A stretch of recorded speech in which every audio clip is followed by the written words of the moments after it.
Por séculos, os mexicanos foram fascinados por lendas, histórias, duendes e fadas. Essa característica de nosso povo permite que os mexicanos tenham uma mente aberta para ocorrências extraordinárias.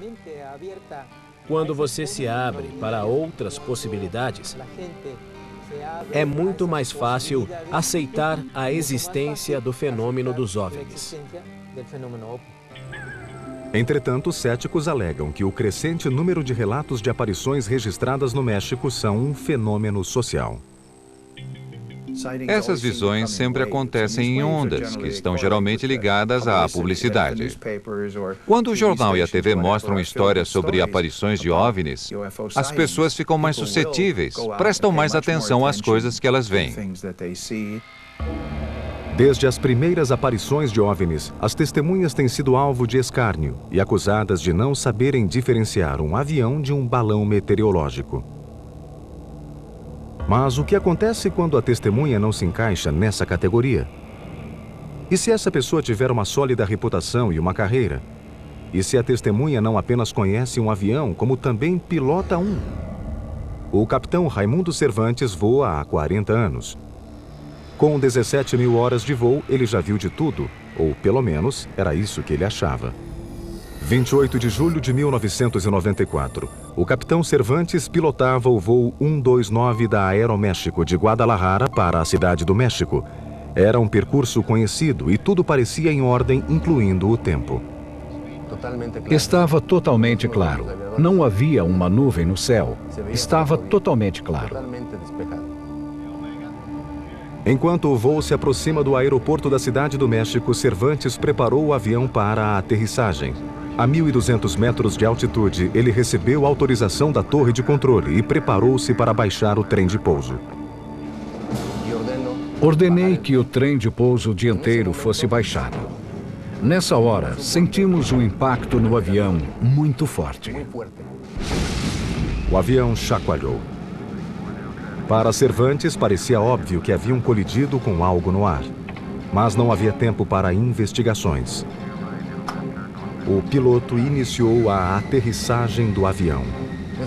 Naquele momento, declarei que tínhamos um problema e pedi aos comissários de bordo que ficassem de prontidão, caso tivéssemos que fazer um pouso de emergência. Incerto da gravidade do estrago ao trem de pouso, Cervantes teve nervos de aço para pousar o jato danificado em segurança. Estabilizamos o avião e tentamos aterrissar calmamente, mantendo a roda dianteira. Achei que ela estava danificada. Descemos a roda dianteira e, para nossa surpresa, o avião rodou perfeitamente. O desastre foi evitado. O capitão Cervantes imaginava se um helicóptero atingira o avião durante a aproximação. O radar da torre de controle descartou essa teoria, mas uma inspeção no avião revelou danos, trazendo mais perguntas do que respostas. Um inspetor de voo revistou o avião e detectou que uma das linhas hidráulicas fora cortada. Parecia ter sido cortada por algo afiado. Era muito estranho. O que cortaria a linha hidráulica do trem de pouso? Uma investigação posterior determinou que as peças estavam gastas. A companhia aérea negou qualquer colisão no ar. Mas o capitão Cervantes defende sua versão de que o avião atingira algo. Esse não foi o fim da história. O estranho encontro do voo 129 ficaria ainda mais estranho. Henrik Kolbeck era o controlador de tráfego aéreo encarregado naquela noite. Após saber do incidente com o voo 129, ele se lembrou de uma série de telefonemas que a torre recebeu naquela noite. Uma hora antes do voo sair de Guadalajara, recebemos telefonemas de diferentes fontes. Comunicavam que um objeto estava voando muito próximo de um prédio que fica no final da trajetória de aproximação da pista. Isso colocava o objeto voador não identificado na rota de aterrissagem do voo 129. Para a maioria, a ideia de uma colisão entre avião e OVNI parece irreal. Mas poucos dias depois, outro incidente no mesmo aeroporto levantou suspeitas de que algo fora do comum estava acontecendo. 8 de agosto de 1994. O copiloto Carlos Corzo ajudava o voo 304 da Aeroméxico, que vinha de Acapulco, a aterrissar no aeroporto da Cidade do México. O céu estava parcialmente nublado. Enquanto Corzo olhava pela janela da cabine, o piloto permanecia atento aos instrumentos. Ele voava com instrumentos, então sua atenção estava focada nisso. Eu estava atento aos arredores e olhava para fora, além de fazer a comunicação e ajudá-lo na aproximação. Enquanto o avião atravessava as nuvens, Corzo viu algo inesperado. Estávamos a 3.600 metros, saindo das nuvens, quando vi esse grande objeto na nossa frente. Fiquei com medo. Achei que iríamos colidir e disse para o capitão, com uma expressão de surpresa, que iríamos bater. A misteriosa aeronave moveu-se rapidamente na frente do voo 304, quase acertando o avião. Era um objeto grande, tinha uns 20 metros de largura. Ele parecia feito de platina ou de algum metal brilhante. Corzo rapidamente retomou a calma e ajudou a aterrissar o avião sem maiores problemas. Depois, ele falou com um controlador de tráfego aéreo, que revelou que o avião de Corzo era o quinto naquela semana a relatar o encontro com um OVNI. Posso dizer que 99% dos pilotos com quem conversei acreditam que não estamos sozinhos aqui. E temos evidências que confirmam isso.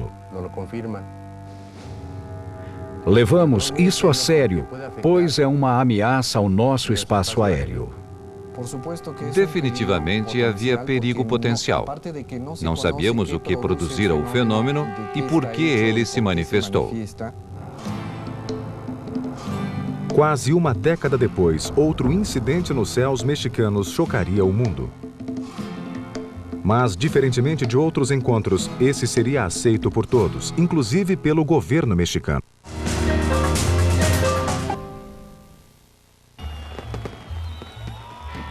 Todo ano, na noite de 15 de setembro, eles festejam. Milhares lotam a praça principal da Cidade do México para assistir ao presidente tocar o sino que marcou o início da luta pela independência há 200 anos. Nas 24 horas seguintes ocorrem desfiles, festas e celebrações. Mas nos anos 90 nascia uma nova tradição no Dia da Independência Mexicana. 16 de setembro é o Dia da Independência Mexicana. Temos um desfile militar nas ruas do México. Por muitos anos, tínhamos um show aéreo. A Força Aérea Mexicana costumava sobrevoar a cidade.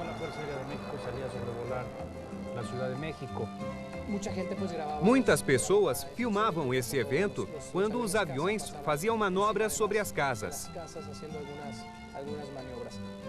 Existem muitos vídeos onde alguns objetos são vistos voando muito próximos.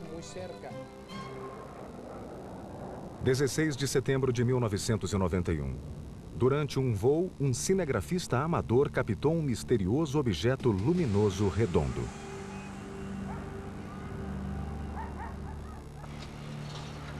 – 16 de setembro de 1992. Um objeto não identificado foi avistado cruzando os céus. 16 de setembro de 1993. Enquanto um esquadrão de helicópteros fazia manobras, um objeto metálico dava voltas na formação. 3 anos, 3 aparições. Mesmo assim, o exército mexicano não comentou esses eventos. A respeito das aparições dos objetos durante os desfiles militares, o governo nunca se manifestou contra ou a favor.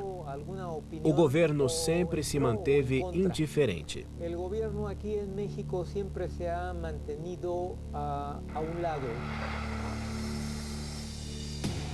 Isso não era surpresa para a comunidade de ufólogos, que há décadas declara que os governos têm omitido aparições alienígenas. Relatórios apagados, projetos secretos e constantes negações são vistos como manobras de acobertamento.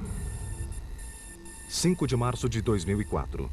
O Esquadrão Aéreo Mexicano 501 fazia um voo de rotina em busca de traficantes, mas os pilotos militares testemunharam algo fora do comum.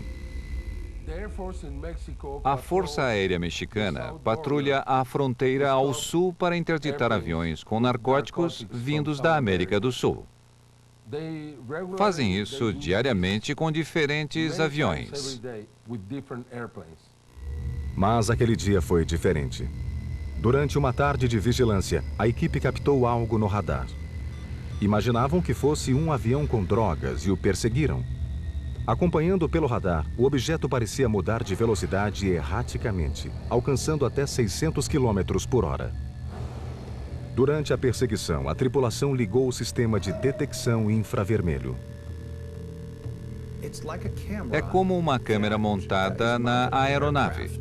Seu objetivo é observar usando o infravermelho, em vez de luz natural, como as câmeras comuns. A câmera com infravermelho no exterior do avião transmitia o vídeo para a tripulação. Esse é o vídeo real visto pela tripulação. Mas, ao se aproximar do objeto, a tripulação não conseguiu ver nada pelo infravermelho, nem a olho nu. O tempo todo em que voaram em direção à nave, eles olhavam à frente da aeronave, pois era onde o radar apontava o alvo, e não viram nada. Após perseguirem o objeto por vários minutos, a tripulação percebeu que não havia combustível para continuar a caçada. Então retornaram para a base. O objeto desconhecido logo desapareceu do radar. Mas essa aventura estava apenas começando.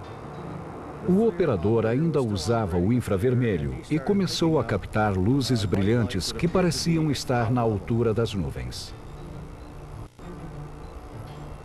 De repente, a câmera de infravermelho captou não apenas um, mas 11 objetos fazendo manobras pelas nuvens. A tripulação ficou assustada com o que estava acontecendo, pois não podiam identificar aquelas coisas, não sabiam o que estavam vendo. Era uma tripulação experiente naquele percurso e usava o sistema infravermelho há 2 anos. Mas nesse dia, mesmo o piloto mais experiente ficaria nervoso, como percebemos nessas gravações da cabine. Apertem os cintos. Não me assuste. A tripulação percebeu que os objetos não estavam apenas voando ao lado do avião, estavam o cercando. Estão voando à nossa altitude. Não é possível. Não estamos sós. Não estamos sós. É verdade. É muito estranho. Estão nos cercando.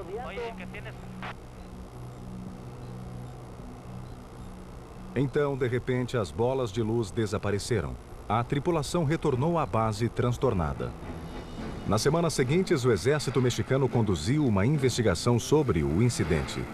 Tripulantes foram entrevistados, imagens foram analisadas e informação sobre o clima foi avaliada. Mas nenhuma resposta foi encontrada. Parecia que o caso não seria solucionado e terminaria esquecido. Então, um telefonema mudou tudo e fez esse evento entrar para a história. Eles me ligaram e me disseram que tinham algo de interesse comum.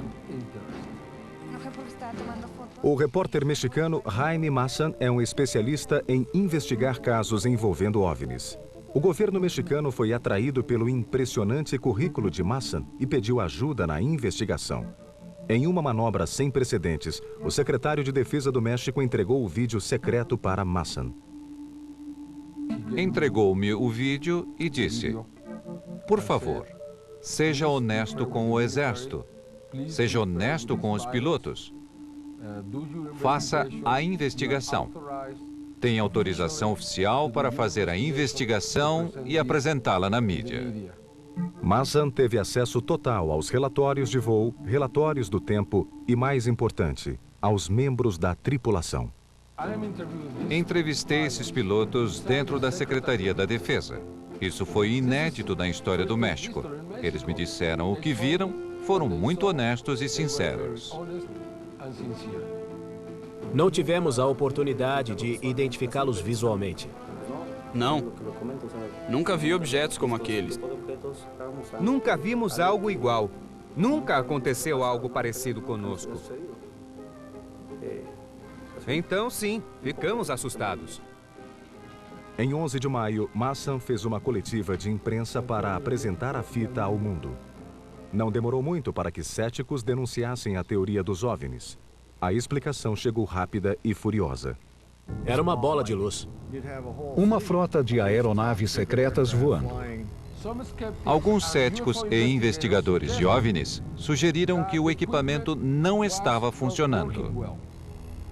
Surgiram dezenas de explicações e todas foram descreditadas. Entretanto, surgiu uma nova teoria que poderia resolver o mistério.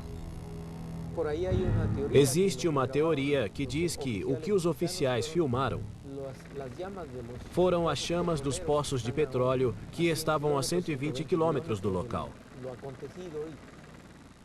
Pareciam objetos brilhantes no infravermelho. É claro que não são visíveis a olho nu, mas esse é o objetivo do infravermelho: captar objetos através do calor e revelar coisas que aparentemente são invisíveis. Teria o infravermelho captado apenas poços de petróleo distantes? Os investigadores do caso têm suas dúvidas. A primeira coisa que fizemos foi analisar as luzes para determinar sua forma e observar como essa forma mudava a cada quadro, a cada minuto.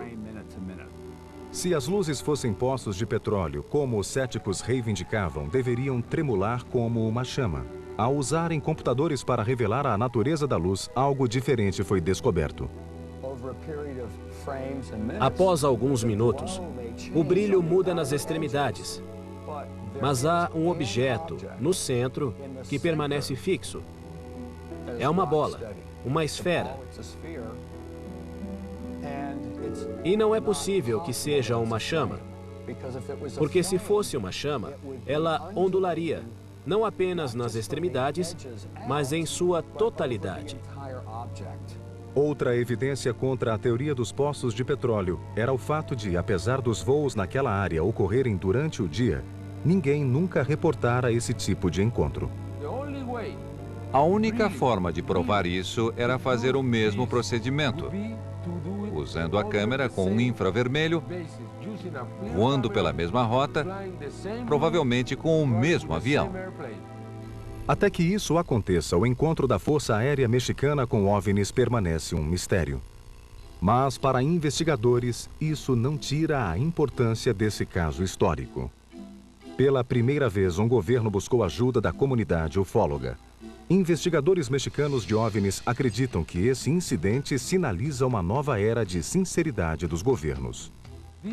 Isso produzirá muitos novos casos e mais sinceridade no futuro. Existem muitas pessoas tentando se tornar investigadores no México. E isso é só o começo. E foi mesmo só o começo. Em 2005, quando as coisas pareciam voltar ao normal no México, algo extraordinário aconteceu.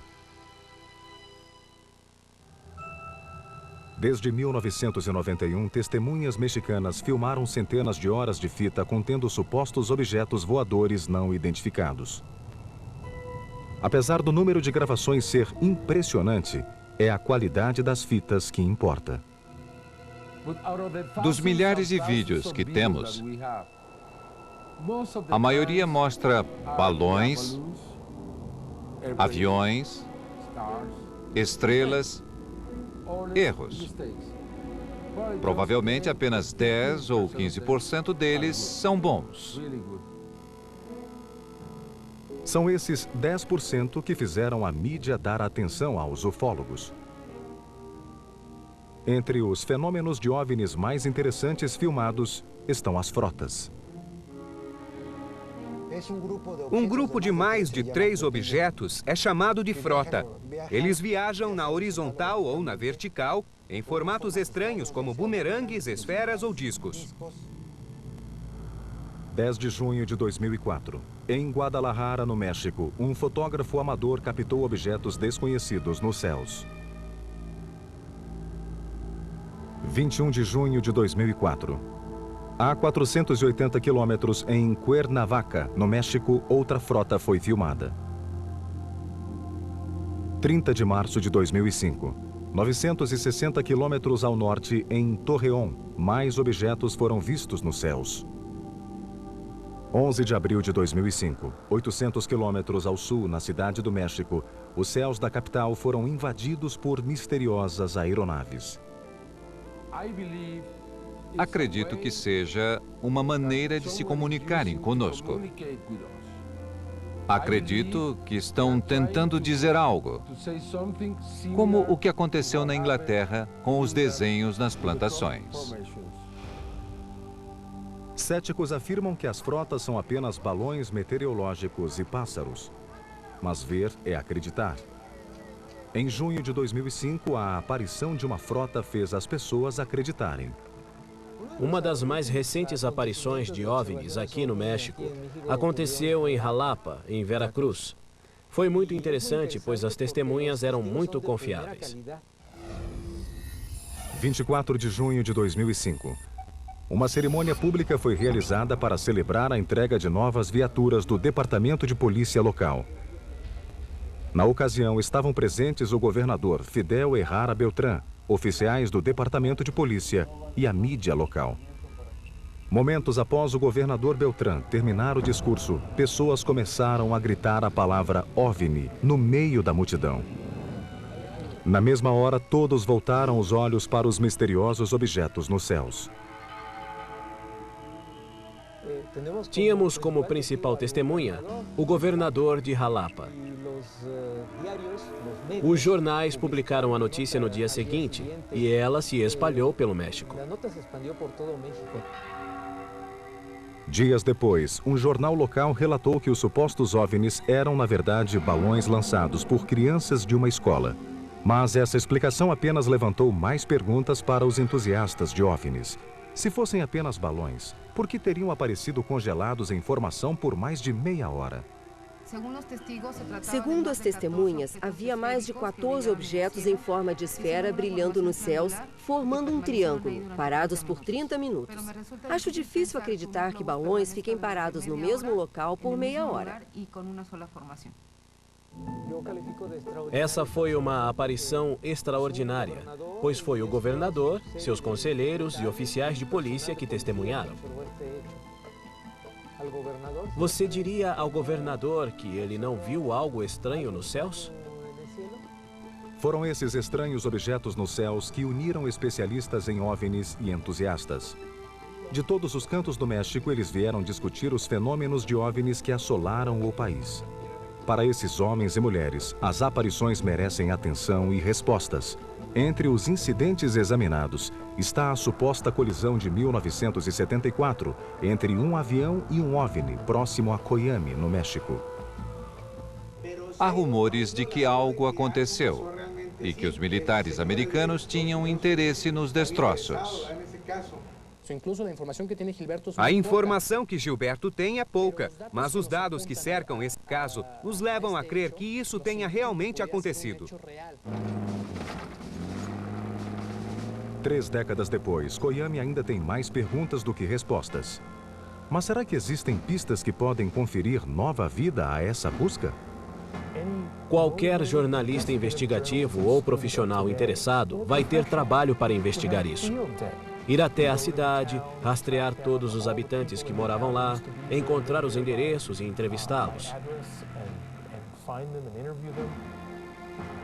Requer um estudo apurado e mais colaboração entre os pesquisadores, o Comitê de Pesquisas de Ufologia dos Estados Unidos e do México. É um caso que precisa de mais investigação. E como todo evento seminal da história, existe uma segunda reviravolta. Estive recentemente em Chihuahua e perguntei sobre esse caso. E há rumores de que existem fotografias do caso que eu não vi. Prometeram-me enviar essas fotografias, mas as pessoas de lá ainda têm medo. Parece que guardaram essas fotos durante muito tempo. A história de Koyame permanece envolta em mistério. Houve a queda de um OVNI no deserto mexicano em 1974? A equipe de resgate foi vítima de um veneno biológico desconhecido? Pode ser que a verdade nunca seja revelada, mas o que sabemos é que nos últimos 15 anos o México experimentou algo extraordinário. Para aqueles que acreditam em OVNIs, essa é a era dourada dos contatos alienígenas. Apenas uma coisa é certa: o México, um país conhecido por sua história, é agora também conhecido por seus mistérios.